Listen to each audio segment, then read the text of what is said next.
प्रत्येक पदार्थ ज्ञान के विषय बनते हैं। ऐसा ज्ञेयभूत पदार्थ का संबंध ज्ञान के साथ होता रहता है और उसके माध्यम से यदि हमारा उपयोग, हमारा मन उन विषयों से प्रभावित होता है तो सारे सारे पदार्थ बंध या आश्रव के लिए कारण सिद्ध होते हैं, किंतु वही पदार्थ निर्जरा के लिए भी कारण सिद्ध होते हैं, ऐसा कुंद कुंद देव का कहना है। और एक कारिका, एक गाथा को सामने रखते हुए विषय को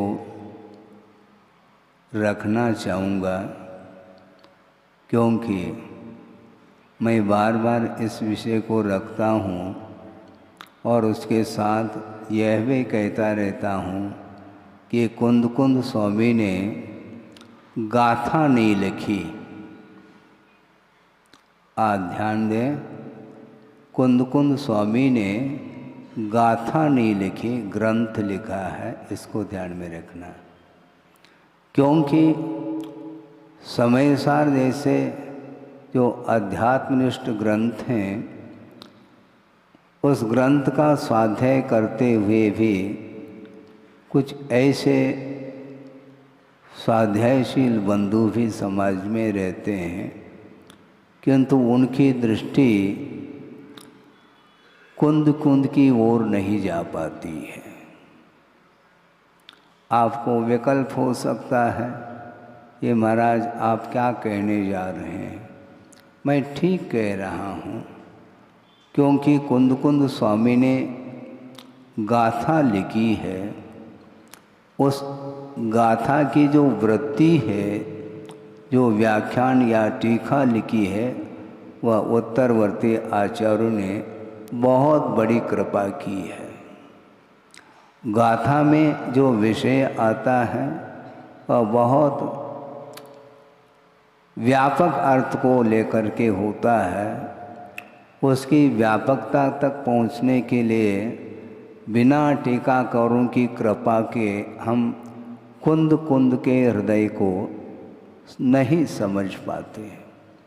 गाथा सामने है, आप ध्यान से सुनेंगे और उसका क्या अर्थ होता है टीकाकारों के माध्यम से आपके सामने स्पष्ट हो सकता है कि ओ भोग मिंदिये ही दव्वान मचेदनान मिदरानम जम कुणदि सम्मदिट्ठी तम सव्वम निज्जर निमित्तम, ऐसा कहा।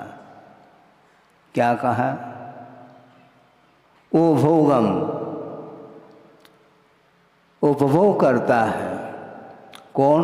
सम्यक दृष्टि। उसका अर्थ भी खोलना बाकी है, क्योंकि कुंद कुंद देव ने सम्यक दृष्टि पद रखा है और सम्यक दृष्टि हमोराफ है। समस्या खड़ी यहीं पर हो गई। जम कुनोदि सम्मदिट्टि तम सव्वम निज्जर निमित्तम कह रहे हैं। इंद्रियों के माध्यम से चेतना चेतन पदार्थों का उपभोग किया जाता है और वो चेतना चेतन पदार्थ उस सम्यक दृष्टि के लिए निर्जरा के लिए निमित्त बनते हैं, ऐसा कुंद कुंद स्वामी का कहना है। तो महाराज, हम भी तो सम्यक दृष्टि हैं। हम रात दिन विषयों के बीच में रहते हैं और उसका उपभोग निरंतर करते रहते हैं, तो वो सारे सारे पंचेंद्रिय के विषयभूत पदार्थ हमारे लिए निर्जरा के लिए सिद्ध हो रहे हैं, क्योंकि कुंद कुंद देव ने कहा है। ऐसा आपका कहना बिल्कुल ठीक है, किंतु वस्तुतः सम्यक दृष्टि वहाँ पर इस प्रसंग में कौन है हो सकता है, इसका डिटेल वर्णन विस्तार के साथ जयसेन स्वामी ने दिया है। अत्र ग्रंथे तो वीतराग सम्यक दृष्टिर एव ग्रहणम कहना चाह रहे हैं। इस ग्रंथ में जहाँ कहीं भी सम्यक दर्शन का वर्णन आया है, गाथा में सम्यक्त्व का प्रयोग किया है कुंद कुंद स्वामी ने, तो इस ग्रंथ में मात्र वीतराग सम्यक दृष्टि का ही ग्रहण किया गया है, ऐसा टीकाकार ने स्पष्ट शब्दों में कहा। इससे अपने आप भली भांति ज्ञात हो जाता है कि कौन सम्यक दृष्टि है, जिसके द्वारा वो सारे पंचेंद्र के विषय निर्जरा के लिए निमित्त बन रहे हैं। वह वीतराग सम्यक दृष्टि होता है और प्रत्येक पदार्थ का वह अवलोकन करता है। अवलोकन करते हुए भी उन पदार्थों का उनके उपयोग पर कोई भी प्रभाव नहीं पड़ता है, इसलिए वो सारे पदार्थ निर्जरा के लिए निमित्त बनते हैं। इसलिए वीतराग सम्यक दृष्टि अलग और सराग सम्यक दृष्टि अलग ये कहा गया। जहाँ तक इष्टानिष्ट की परिकल्पना चलती रहेगी वहाँ तक वह सराग दशा में ही आया है, ऐसा स्पष्ट ज्ञात हो जाता है। और इसमें श्रवण भी आ जाएंगे, आप घबराओ नहीं। श्रवण हमेशा वीतराग दशा का ही अनुभव करता है, ऐसा नहीं, किंतु जिस समय वह श्रवण अपने ध्यान के उपरांत या ध्यान से निवृत्त हो करके वह प्रवृत्ति में आ जाता है, उस समय उनके जीवन में भी उस प्रकार का प्रसंग आ सकता है, आता है जिस प्रसंग में इष्टानिष्ट के भाव उनके अंदर भी आते रहते हैं। तो ऐसी स्थिति में पंचेंद्रिय के जो विषय हैं वे निर्जरा के लिए कारण, ऐसा कुंद कुंद देव का कहना है। उसमें आश्रय ये लेना चाहिए कि वीतराग सम्यक दृष्टि ही उन पदार्थों के साथ संबंध रखते हुए भी वो सारे पदार्थ उनके लिए निर्जरा के लिए कारण सिद्ध होते हैं। पदार्थ वही है, पदार्थ में कोई अंतर नहीं है। उस पदार्थ के प्रति जो दृष्टिकोण है वह उसमें अंतर है, उसमें जमीन आसमान का अंतर देखने को मिलता है। गृहस्थ की भी दृष्टि जाती है पदार्थ की ओर और श्रवण की भी दृष्टि जाती है पदार्थ की ओर, किंतु एक वह सम्यक दृष्टि जो गृहस्थ है उन पदार्थों के माध्यम से, उन पदार्थों के निमित्त को लेकर के इष्टानिष्ट की परिकल्पना कर लेता है और सारे पदार्थ आश्रव अथवा बंध के लिए कारण सिद्ध होते हैं। इसलिए बहुत सावधानी के साथ गाथा का अर्थ निकालना अपेक्षित है। स्वाध्याय आप लोग भी करते हैं और श्रवण लोग भी स्वाध्याय करते हैं, और गुरुदेव का बार बार ये कहना रहा हम लोगों के लिए अर्थात श्रवण संघ के लिए कि हमेशा अपना अनुभव नहीं बताना। क्या कहा? आप बार बार पूछते महाराज अपना अनुभव तो बताओ। गुरुदेव का कहना है अपना अनुभव नहीं बताना किंतु आगम दिखाना। आगम यदि दिखाएंगे तो निश्चित रूप से वह जो मुमुक्षु भव्य जीव है उसके लिए मार्ग प्रशस्त हो सकता है। यह प्रसंग इसलिए रख रहा हूँ, ये मेरे ये संघ में जब मैं उपस्थित था गुरुदेव के साथ, दुर्ग की बात है छत्तीसगढ़ में, और संघस्थ बहुत सारे ब्रह्मचारी लोग साउथ की यात्रा के लिए निकले थे गुरुदेव के आशीर्वाद से। श्रवण बेलवला की यात्रा करके लौट करके दुर्ग में आए और वह प्रातःकालीन प्रसंग है। आचार्य भक्ति के उपरांत उन ब्रह्मचारियों को आगे बढ़ाने के लिए कुछ संस्कार की दृष्टि से आगम के आधार से कुछ बिंदु उनके लिए दे रहे थे। पूरा संघ उपस्थित था और मैं भी उसमें बैठा था। मैं हमेशा ध्यान पूर्वक उनको सुनता हूँ, इसलिए मुझे अलग से संस्मरण सुनाने की आवश्यकता ही नहीं पड़ती। उनके एक एक शब्द उनके सूत्र जैसे महसूस होते हैं और वो सारे सारे हमारे लिए संस्मरण के रूप बनते चले जाते हैं। और वो बिंदु दे रहे थे ब्रह्मचारियों को। उसमें से एक ब्रह्मचारी ने कहा कि महाराज, अमुक महाराज के माध्यम से मुझे बहुत कुछ अनुभव इन दिनों में मिल रहा है। मैं भी सुन रहा था। उन्होंने कहा, गुरुदेव ने किस टोन से कहा वह भी मुझे ज्ञात है। उनका ये कहना रहा कि ध्यान रखो, अपना अनुभव मत बताया करो, आगम दिखाया करो। इसमें बहुत रहस्य छुपा हुआ है। वह रहस्य ये आपके सामने उद्घाटित करना चाहता हूँ। वह ये है, यदि हम अपने अनुभव को बताएंगे तो सामने वाले की उन्नति रुक सकती है। क्योंकि मेरे अंदर जो अनुभव है वह गुरु की तुलना में कोई मायना रखते हैं क्या? गुरु के पास जो अनुभव है उसका कितना हिस्सा कर लो, जितना हिस्सा कर लो उतना कम है। अनंतवा हिस्सा भी कह दो कर लो तो मैं उसके लिए मंजूरी देने के लिए तैयार हूँ, क्योंकि उनके सामने हमारे कोई अनुभव की बात रह ही नहीं सकती। उन्होंने ये कहा था, अपना अनुभव मत बताया करो, आगम दिखाया करो। इससे अर्थ यह है, मैं अपना अनुभव यदि बताऊंगा तो वहीं तक उसकी यात्रा होगी और रुक जाएगी उसकी यात्रा। इसलिए कहना चाहते हैं, मान लो मेरे अंदर, सपोज के रूप में कह रहा हूँ, मेरे अंदर उपवास करने की क्षमता नहीं है, ठीक है? इसलिए मैं ये कहना प्रारंभ कर दूं, सुनो, पंचम काल है, बड़े बड़े साधक है नहीं, उपवास करना खेल नहीं है ये। इसलिए अभी तुम अभी आए हो, धीरे धीरे और बहुत पूरा जीवन भर हमें चलना है मोक्ष मार्ग पर। इसलिए उपवास वगैरह ये पंचम काल है, ये चतुर्थ काल में सब कर लेंगे, हम भी कर लेंगे, तुम भी कर लो।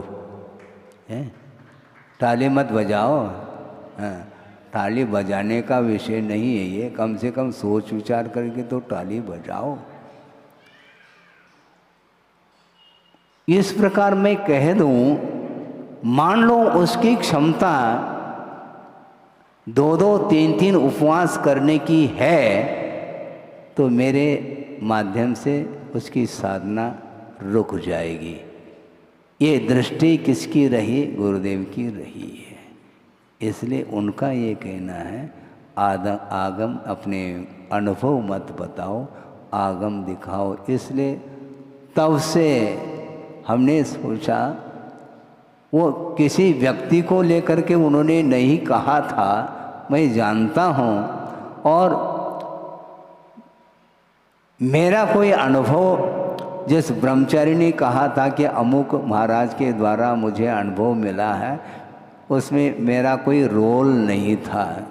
और कोई महाराज हो सकते हैं, लेकिन उन्होंने स्पष्ट शब्दों में कहा ये ठीक नहीं करते, आगे ध्यान रखा करो, वो कह रहे हैं। तो हमने सोचा तो हम तो ध्यान तो रखेंगे।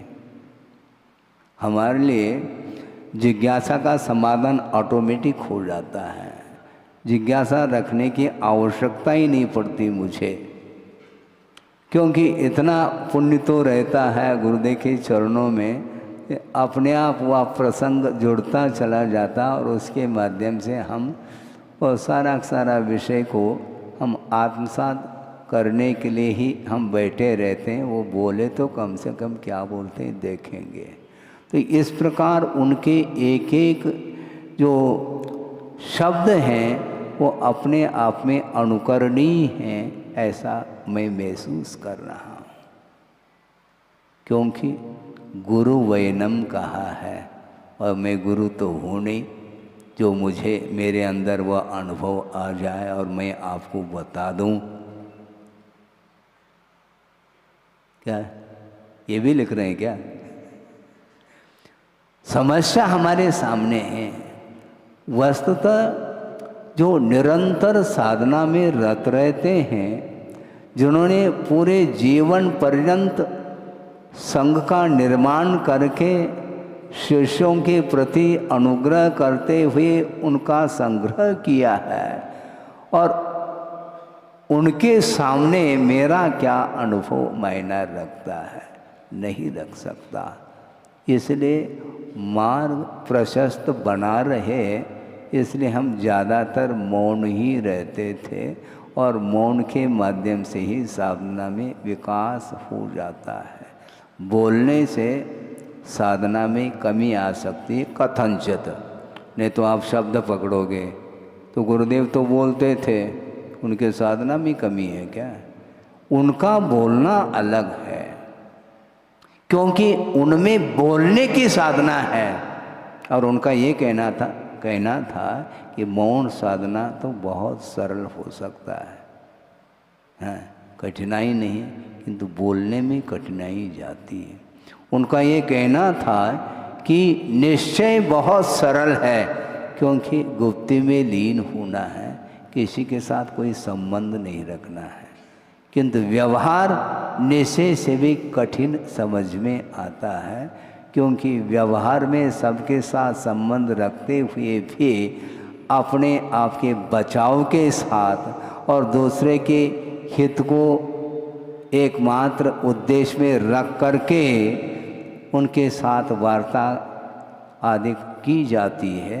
इसलिए निश्चय के अपेक्षा से व्यवहार में कठिनाई जाती है। इसलिए आचार्यों ने कहा हेतु नियत को होई, छड़ाला समयसार की बात नहीं कर रहा हूँ, छड़ाला में लिखा है हेतु नियत को होई।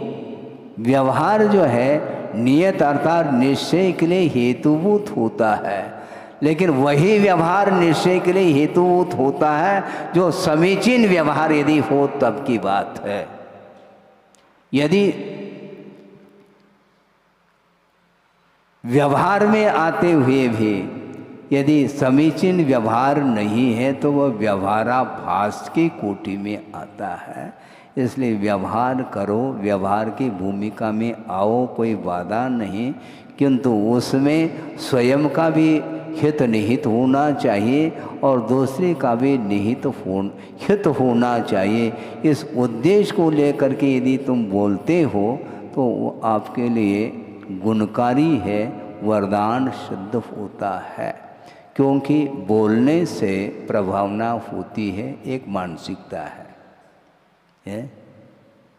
लेकिन मात्र बोलने मात्र से प्रभावना होती है, ऐसा आगमकारों का नहीं कहना है। प्रवचन देशना आदि के माध्यम से प्रभावना होती है, इसका निषेध नहीं किया जा रहा है, किंतु देशना देते समय उसका जो प्रभाव किस रूप में पड़ रहा है और मैं जो देशना देने के लिए बैठा हूँ, कहाँ तक मेरी ये देशना आगम से मेल खा रही है। आगम के आधार से यदि देशना दी जाती है तो उसके माध्यम से ही सामने वाले का कल्याण हो सकता है। हो सकता इसलिए कह रहा हूँ, उसका उपादान भी अनिवार्य है। आगम के अनुरूप बोलते हुए भी मान लो दूसरे का कल्याण नहीं हो रहा है, उसमें आगम में कोई दोष नहीं, आगमकार का कोई दोष नहीं, किंतु जो सुनने के लिए बैठा है उसकी बुद्धि की कमी है। क्योंकि वयम च दुम्मेहा ऐसा कहा, हम दुर्मति वाले हैं, हमारी बुद्धि टेढ़ी है, बुद्धि में वक्रता रहती है, तो वह देशना को अपनी बुद्धि से अपनी रुचि से ही अर्थ निकाल देता है। हाँ, मनोनुकूल अर्थ निकालता है, आगम के अनुरूप अर्थ निकालने का पुरुषार्थ करना चाहिए। नहीं है तो कईयों का अकल्याण होगा, एक का नहीं होगा। इसलिए देशना देते समय बहुत अलर्ट सावधानी के साथ देशना देनी होती है। इसलिए कुंद कुंद स्वामी ने मात्र गाथा नहीं लिखी, ग्रंथ लिखा है। पूर्वा पर जितने भी गाथाएं हैं वो एक दूसरे के गाथा के साथ संबंध रखती हैं। इसलिए व्यापक दृष्टि से आप सोचेंगे तो निश्चित रूप से वहाँ पर आया हुआ जो सम्यक पद है वह किस सम्यक को सूचित करता है ये ज्ञात हो जाता है। यदि टीकाकार टीका नहीं लिखते तो हम तो कहाँ रहते हैं। सम्यक दृष्टि कहा और सम्यक दृष्टि का भोग निर्जरा के लिए कारण कहा, और कौन कह रहे हैं? कुंद कुंद देव कह रहे हैं। इस प्रकार आप कहना चाहो तो कम से कम नीचे टीका की ओर ध्यान रखो। सम्यक दृष्टि दो प्रकार के होते हैं। एक सराग सम्यक दृष्टि होता है जो कि गृहस्थ अवस्था में भी वह सम्यक दर्शन रहता है, और यहाँ तक कि छठे सातवें गुणस्थान तक वह सराग दशा बनी रह सकती है। किंतु वीतराग अवस्था में जब सम्यक दर्शन सामने आता है उस समय वह सम्यक दर्शन निर्जरा के लिए कारण बनता है। कौन? पंचेंद्र के विषय। जितने पंचेंद्र के विषय यदि कर्मों के निर्जरा के लिए निमित्त बन जाए तो सबसे ज़्यादा निर्जरा तो आप ही करेंगे, क्योंकि आपके पास जो विषय उपलब्ध है आसानी से, फुल फैसिलिटी, अपने पास तो उस प्रकार की फैसिलिटी मिलना तो बहुत दूर है? तो सबसे ज़्यादा निर्जरा के अधिकारी आप सिद्ध हो गए, क्योंकि अपने पास एक टका है ही नहीं और आपके पास टका ही टका है। यही तो समस्या है। श्रमण के पास एक कोड़ी है तो वह एक कोड़ी का नहीं, और गृहस्थ के पास एक कोड़ी नहीं है तो कोड़ी का नहीं। उसके पास आवश्यक है धन, क्योंकि धर्म साधना करने की जो भूमिका उसकी है वह धन के साथ संबंध रखता है, किंतु श्रवण के साथ परिग्रह का कोई भी तालमेल नहीं है। बल्कि जिन बाहरी परिग्रहों का विमोचन किया है उन पदार्थों के प्रति भी उनका ध्यान नहीं जाता कि हमने इतना छोड़ा है। चक्रवर्ती ये सोचने लग जाए हमने 84 लाख हाथी का विमोचन किया, 18 करोड़ घोड़े छोड़े हैं, उतने रथ छोड़े हैं, 96,000 जो रानियां हैं, एक से एक अप्सरा को मात करने वाली ऐसे सुंदर सुंदर उन रानियों को हमने छोड़ दिया है, इस प्रकार का भाव यदि मन में आ गया तो उसने छोड़ा ही नहीं है। हाँ, कुंद कुंद बहुत ऊपर ले जाना चाहते हैं श्रवण के लिए। हाँ, वो ये कहना चाहते हैं जब तक परिग्रह का विमोचन नहीं करोगे तब तक वो कहेंगे तुम्हारा मोक्ष मार्ग बनने वाला नहीं, और परिग्रह का विमोचन करने के उपरांत वो कहते हैं इतना करने मात्र से काम नहीं चलने वाला। महाराज आप क्या कराना चाह रहे हैं? आप अब भूमिका बनी है, कहते हैं वो कुंद कुंद स्वामी, मूलाचार के अनुरूप परिग्रह का विमोचन करो, उसके बाद अब मोक्ष मार्ग प्रारंभ होता है। पहले भूमिका, उसके बाद बीज का वपन होता है? अभी बालिका के माध्यम से कुछ विचार आपने सुन ले। हैं? पौधा होता है, वह पौधा बीज से अंकुरित होकर के उसका विकास हुआ है, किंतु वह विकास अभी पूर्णता को प्राप्त नहीं है, इसलिए बार बार उस पौधे की सुरक्षा की आवश्यकता पड़ती है। ऐसा न हो कि पशुओं के द्वारा वह पौधा कहीं चरने में आ जाए तो मुश्किल हो जाएगा, इसलिए उसकी रक्षा के लिए क्या बोलते हैं आप, बाड़ी, हाँ,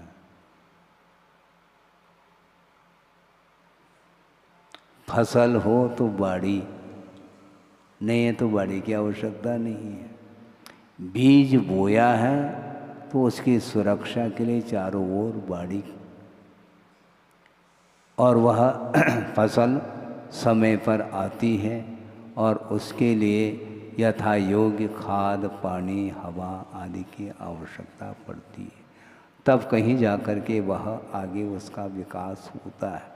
उसी प्रकार पहले भूमिका की आवश्यकता पड़ती है, इसलिए मूलाचार के अनुरूप आचार परक जो ग्रंथ हैं, चरणाणु ग्रंथ, उसमें मुनियों का जहाँ पर वर्णन किया जा रहा है, ऐसे मूलाचार आदि ग्रंथों के अनुरूप जिसने चर्या को बना ली है, उसके लिए कुंद कुंद देव कहते हैं अब तुम्हारी भूमिका मात्र बनी है,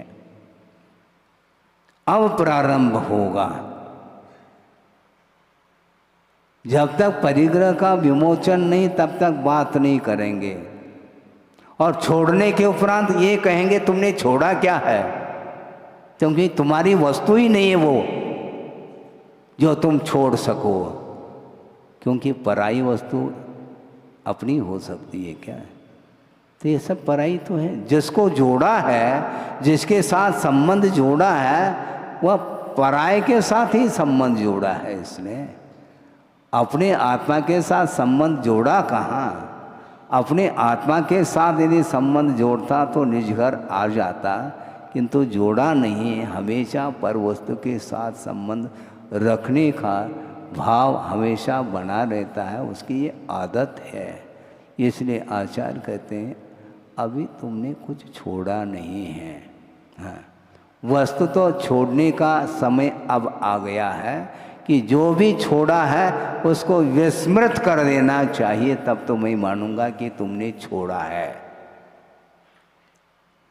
हैं? जो छोड़ी हुई वस्तु वह सामने तस्वीर लटकती रहती है, हमने इतना छोड़ा, इतना छोड़ा, इतना छोड़ा। ये स्मरण का जो विषय है यह भी जोड़ लिया है तुमने, इसको भी छोड़ना है। फिर रहेगा क्या महाराज? हम खाली हो जाएंगे। जो खाली होगा वही मोक्ष पथ पर चलने वाला है। खाली होना चाहिए, मन में सिवाय आत्म तत्व के और कुछ रहना नहीं चाहिए। और उस आत्म तत्व को प्राप्त करने में जो साधनभूत सामग्री पंच परमेष्टि अथवा देव शास्त्र गुरु है, मात्र इसी का आलम्बन लेना चाहिए। बल्कि कुंद कुंद स्वामी का ये कहना है पंच परमेष्टि का भी आलम्बन तब तक लिया जाता है जब तक परमात्मा तत्व का आलम्बन नहीं लिया जाता। और जिस समय परमात्मा तत्व का आलम्बन लिया जाता है तो उस समय पंच परमेष्टि भी गौण हो जाते हैं। वहाँ तक पहुँचने की क्षमता है क्या तुम्हारी? सम्यक दृष्टि का भोग निर्जरा के लिए कारण कहना चाहते हो? कुंद कुंद स्वामी ने कहा है महाराज, हम थोड़ी कह रहे हैं। कुंद कुंद स्वामी ने कहा है, किंतु कुंद कुंद के जो हार्द है, उनका जो आशय है, उसको खोलने का प्रयास टीकाकारों ने किया है, उसको पढ़ने की आवश्यकता है। इसलिए गुरुदेव ने कुंद कुंद का परिचय भी कराया है और टीकाकार का भी परिचय उन्होंने कराया, तब कहीं जाकर के हम लोगों की आंखें खुल पाई है।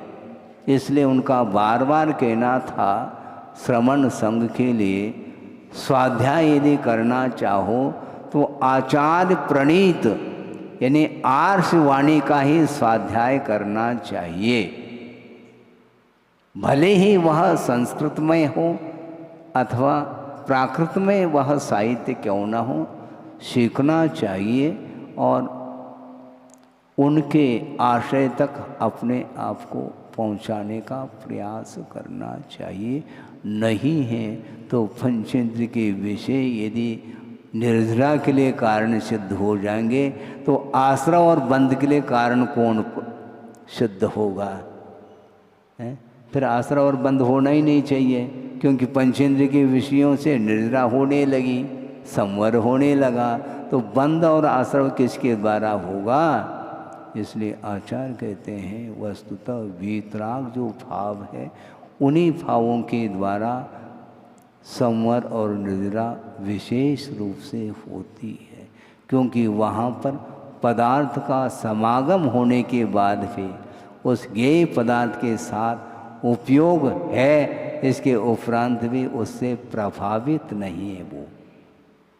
हाँ, उससे प्रभावित नहीं, क्योंकि जिसकी दृष्टि द्रव्य दृष्टि बन गई है उसको कोई भी प्रभावित नहीं कर सकता। आप कितने भी प्रभावित कराने के लिए उद्यम कर लो, उनको कोई भी फर्क नहीं पड़ने वाला। आपको वह देख भी सकता है, अपलक देख सकता है, किंतु आपसे वह प्रभावित नहीं होने वाला है। सोचो, विचार करो। चित्रम किमत्र यदिते त्रिदिशांगनाभिर नीतम मनागपि मनो नमिकार मार्गम कल्पांत काल मरुता चलिता चलेन कि मंदरादृश्यकरम चलितम कदाचित। ये मानतुंग स्वामी ने ये श्लोक दिया है भक्तामृत में। कहाँ तो वो वृषभनाथ भगवान एक और नीलांजना की बात कर रहे थे। दीक्षित होने के पूर्व में वह ज्ञेय पदार्थ उनको झकझोर कर रहा था, एक और वंस मोर कर रहे थे। अब वैराग के साथ जब दीक्षित हो जाते हैं, उस प्रकार की नीलांजना ढेर सारे भी उपस्थित हो जाए तो उनके मन को चलायमान कोई भी नहीं कर सकता। त्रिदिशांग नाभि अपि विकार मार्गम न नीतम, ऐसा कहा। हे भगवान, आपके मन को विकृत नहीं बनाया है देवांगना ने। क्यों? उनका ये कहना था, आपका जो उपयोग, आपका जो मन है वह सुमेरु के समान अडिग है, अकंप है। प्रलयकालीन जो तूफान है, वह तूफान जो छोटे मोटे जो पहाड़ है उसको चलायमान करने की क्षमता उस तूफान में है, किंतु छोटे मोटे वह पहाड़ को तो वो चलायमान वह तूफान कर सकता है, किंतु क्या मंदरादृश्यकरम चलितम कदाचित, क्या वह सुमेरु पर्वत उसका जो शिखर है क्या चलायमान हुआ है क्या प्रलयकालीन तूफान के द्वारा? उसी प्रकार हे भगवान, आपका जो मन है वह इतना अकंप है कि वह इस प्रकार की देवांगनाएं एक साथ भी उपस्थित हो जाए तो आपको व्यवधान उपस्थित नहीं कर सकते। उनके द्वारा आपका मन विकृत नहीं होगा। इसको बोलते हैं ज्ञेय ज्ञायक संबंध। हम बात करते हैं ज्ञेय ज्ञायक संबंध का, बिल्कुल शांत बैठे हैं वो, उपसर्ग भी आ जाए तो अडिग हैं। पश्चन अपि न पश्यति, वह देख भी रहे हैं मान लो, फिर भी ज्ञेय ज्ञायक मात्र संबंध है और कोई भी संबंध नहीं है। और ज्ञेय ज्ञाय संबंध से हट गया तो निश्चित रूप से विषय विषयी संबंध हो जाता है। विषय विषयी संबंध और ज्ञेय ज्ञायक संबंध में जमीन आसमान का अंतर है। विषय विषयी संबंध का अर्थ जो पंचेंद्रिय की विषय और उनको ग्रहण करने वाली जो इंद्रियां अथवा मन है, इनका जो संबंध हो जाता है, इसलिए वह हर्ष और विषाद का अनुभव करता है। इष्टानिष्ट की कल्पना करके वह राग द्वेषादिक भाव करता है क्या नहीं? लिखा है। इसलिए मनोज्ञा मनोगिंद्रिय विषय राग द्वेष वर्जनानि पंच कहा, क्योंकि पांचों इंद्रियों को लेकर के ही वह राग द्वेषादिक भाव कर लेता है। क्योंकि कुछ पदार्थ मनोज्ञ और कुछ पदार्थ अमनोज्ञ देखने में आ रहे हैं, किंतु वस्तुतः देखा जाए वस्तु न मनोज्ञ है न अमनोज्ञ है, केवल अपनी एक मान्यता है। पदार्थ तो पदार्थ है, वही पदार्थ वीतरागी के लिए निर्जरा के लिए कारण सिद्ध हो रहा है, और वही पदार्थ रागी के लिए आश्रम और बंध के लिए कारण सिद्ध हो रहा। पदार्थ तो पदार्थ है। इसलिए जिसके अंदर निरंतर राग द्वेषादिक भाव उत्पन्न हो रहे हैं, उसके जीवन में कभी भी ज्ञेय ज्ञायक संबंध संभव ही नहीं है। इसलिए आचार्य ये कहना चाहते हैं, वस्तुतः कर्म बंध से बचना चाहो, आश्रव से बचना चाहो और निरंतर संवर और निर्जरा को प्राप्त करना चाहो, निश्चित रूप से आपको पंचेंद्रिय के विषयों से मुख मोड़ना पड़ेगा। मुख मोड़ने का अर्थ क्या महाराज? पीठ फेर ले। पीठ फेरने की बात नहीं, आश्रय पकड़ो। वह पदार्थ देखने में भी आ जाए तो भी उसके प्रति कोई भी ग्रहण का भाव नहीं आता, कोई भी प्रतिकार का भाव नहीं आता। उसको बोलते मात्र ज्ञेय और ज्ञायक संबंध है। ये होता है क्या? नहीं होता है। कैसा होगा महाराज? होगा तो सही। जो रागादिक भाव हो रहे हैं वो धीरे धीरे उसमें कमी आनी चाहिए। जो वंस मोर कह रहा है वह कभी भी राग द्वेष से ऊपर उठ ही नहीं सकता, लिख करके रखो। क्योंकि आचार्य समंतभद्र स्वामी खड़े हैं। अभी तो कुंद कुंद की बात हमने कही, समंतभद्र स्वामी ये कहना चाह रहे हैं, प्रथम प्रतिमा का स्वरूप बताना चाह रहे हो। संसार शरीर भोग निर्विन्न सम्यक दर्शन शुद्ध। संसार शरीर भोग निर्विन्न पंचगुरु चरण शरण दार्शनिक तत्व पथ ग्रह्य कह रहे। तत्व का पथ ही उन्होंने ग्रहण कर लिया है, स्वरूप का आलम्बन लेने वाला होता है। संसार शरीर और भोगों से निवृत्ति विरक्ति जिसके अंदर आई है वही प्रथम प्रतिमा का धारी, ऐसा कहना चाह रहे हैं। अभी सब कुछ वह घर में बैठ कर के उसका जीवन यापन हो रहा है और वह प्रतिमाधारी है, और उसमें इस प्रकार की वृत्ति जब आ सकती है, संसार शरीर भोगों से निवृत्त होने का भाव और प्रथम प्रतिमाधारी के लिए कहा जा रहा है, तो ऐसी स्थिति में श्रवण बनने के उपरांत क्या स्थिति बनती होगी वह स्वयं ही उसका अनुभव कर सकते हैं। इसलिए किसी भी पदार्थ के प्रति कोई भी आकर्षण विकर्षण नहीं होना चाहिए। ये मोह का संबंध माना जाता है, ये संयोग माना जाता है, और संयोग से ऊपर उठने का जिसके अंदर भाव जागृत हो रहा है कि बहुत ही उसका संसार चुल्लू भर रह गया, ऐसा आचार्य कहते हैं। हाँ, राग सबको अच्छा लगता है, किंतु मात्र वीतरागी के लिए राग अच्छा नहीं लगता। और एक वह राग है जो कि वीतराग बनने के लिए वह साधन के रूप में अपना काम कर सकता है, जिसको धर्मानुराग बोलते हैं। आप अपने जीवन में वीतराग दशा को प्राप्त करो या न करो ये अलग विषय है, किंतु कम से कम धर्मानुराग को नहीं छोड़ना चाहिए।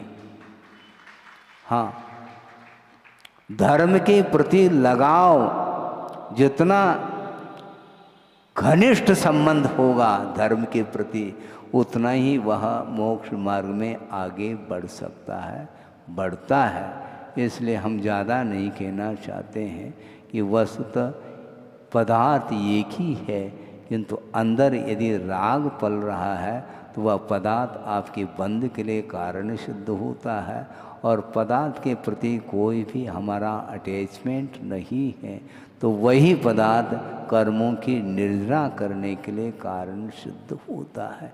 एक छोटा सा प्रसंग जिसको उदाहरण समझ लो, आपके सामने रख करके 2-5 मिनट के अंदर पूर्ण कर रहा हूँ।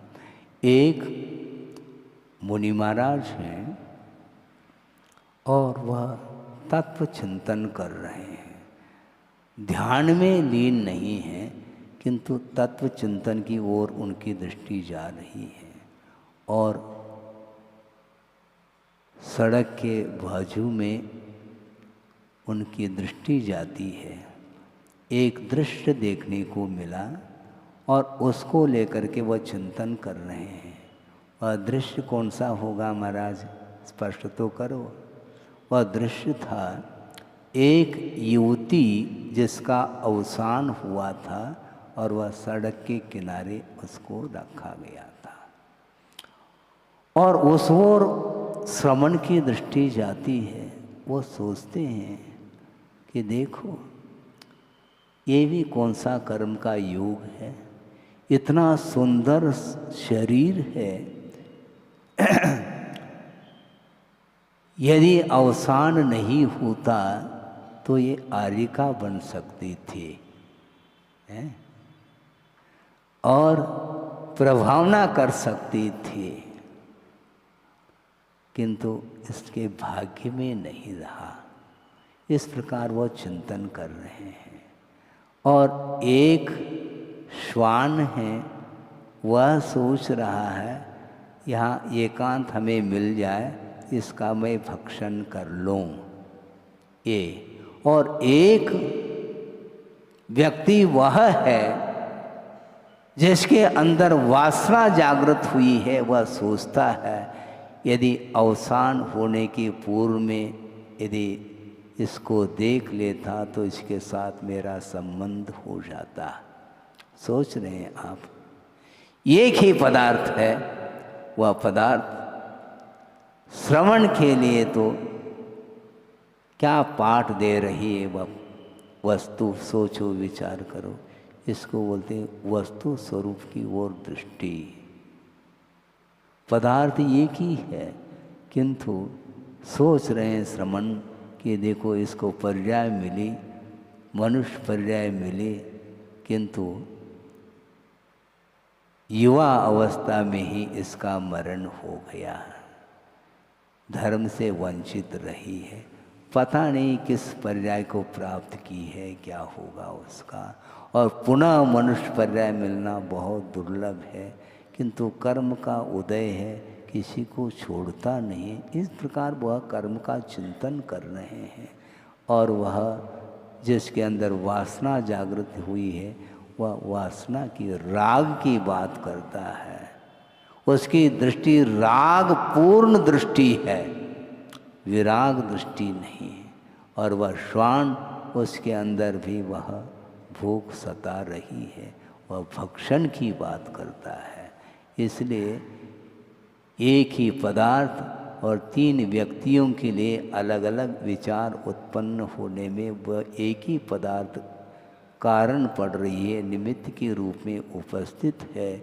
इसलिए आपके पास बुद्धि है और पर्याय, मानव पर्याय मिली है, बुद्धि है, निरोग शरीर भी हो सकता है।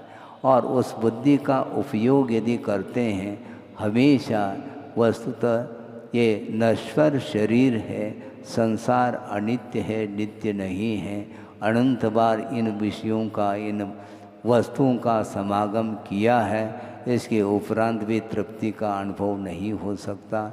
इस प्रकार वैराग्य में भावों के साथ कुछ चिंतन करता है तो निश्चित रूप से उसका विकास हो सकता है, हो इस पवित्र भावना के साथ। अहिंसा परमो धर्म की जय। बोधि समाधि परिणाम शुद्धि स्वात्मोपलब्धि शिव शोक सिद्धि। चिंतामणिम चिंतित वस्तुदाने त्वां वंद मानुष्य ममास्तु देव। परम पूजाचार्य गुरुवर श्री विद्यासागर जी मुनि महाराज की जय।